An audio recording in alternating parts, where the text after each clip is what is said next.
Internet की कहानी सिर्फ कंप्यूटर से शुरू नहीं होती। इसकी शुरुआत बहुत पहले होती है, जब इंसान की सबसे बड़ी ज़रूरत थी तेज़ कम्युनिकेशन।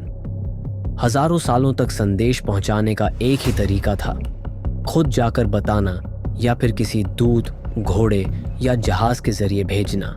एक जगह से दूसरी जगह मैसेज पहुंचने में कई हफ्ते या महीनों का समय लग जाता था। यही वजह थी कि व्यापार, कूटनीति और विज्ञान की प्रगति बहुत धीमी थी। लेकिन 19वीं सदी में यह सब बदलना शुरू हुआ। सबसे पहला बड़ा कदम आया टेलीग्राफ apparatus के इन्वेंशन के साथ। 1830 और 1840 में सैमुअल मॉर्स और दूसरे इन्वेंटर्स ने ऐसी टेक्नोलॉजी बनाई जिससे इलेक्ट्रिकल सिग्नल तारों के जरिए भेजे जा सकते थे। मोर्स कोड, डॉट और डैश का एक सिस्टम दुनिया की पहली यूनिवर्सल डिजिटल लैंग्वेज बन गया। पहली बार हिस्ट्री में इंफॉर्मेशन लगभग लाइट की स्पीड से ट्रैवल करने लगी। कॉपर वायर्स के जरिए सिग्नल्स शहरों और इवेंचुअली समुद्रों के पार जाने लगे।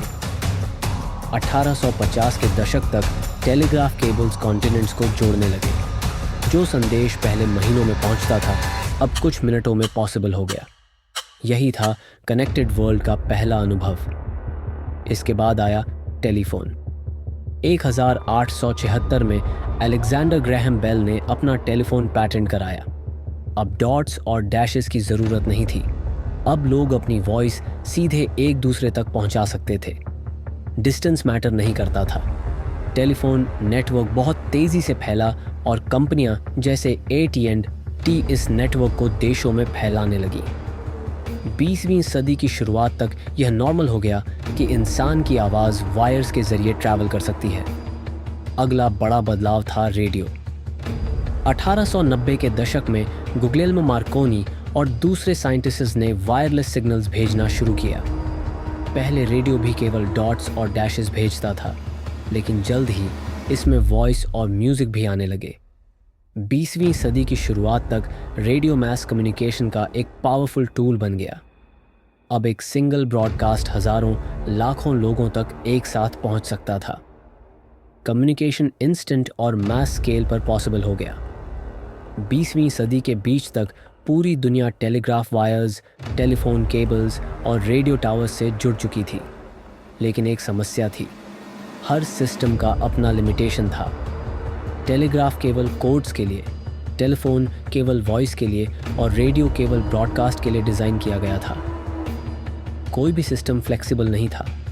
इसी समय कंप्यूटर सिलादन सामने आए, 1940 के दशक और 1950 के दशक में। लेकिन कंप्यूटर जो डेटा प्रोड्यूस करते थे वह वॉइस या मॉर्स कोड नहीं था। ट्रेडिशनल कम्युनिकेशन सिस्टम्स कंप्यूटर के लिए बने ही नहीं थे। कोल्ड वॉर के समय चीज़ें और तेज़ हुईं। 1957 में जब सोवियत यूनियन ने स्पुतनिक सैटेलाइट लॉन्च किया तो यूनाइटेड स्टेट्स को बड़ा झटका लगा। इसके बाद यूएस ने ARPA advanced research projects agency बनाई, जो एडवांस्ड साइंस और टेक्नोलॉजी रिसर्च को फंड करने लगी। ARPA का एक बड़ा गोल था कंप्यूटर्स को एक दूसरे से कनेक्ट करना और डेटा शेयर करने का तरीका खोजना।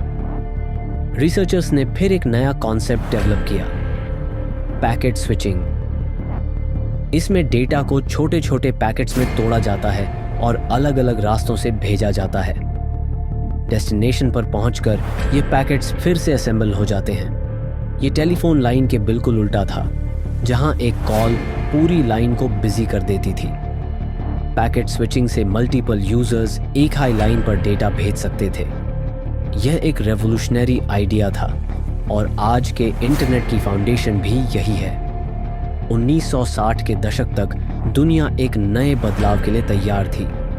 ह्यूमन कम्युनिकेशन हॉर्स राइडर से लेकर टेलीग्राफ, टेलीफोन और रेडियो तक पहुंच चुका था।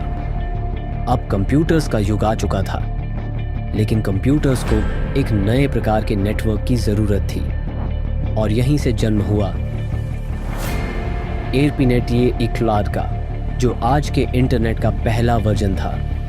अगले एपिसोड में हम देखेंगे ARPANET की कहानी, कैसे कुछ विश्वविद्यालयों के कंप्यूटर पहली बार नेटवर्क के जरिए जुड़े और दुनिया को एक डिजिटल रिवॉल्यूशन की ओर ले गए।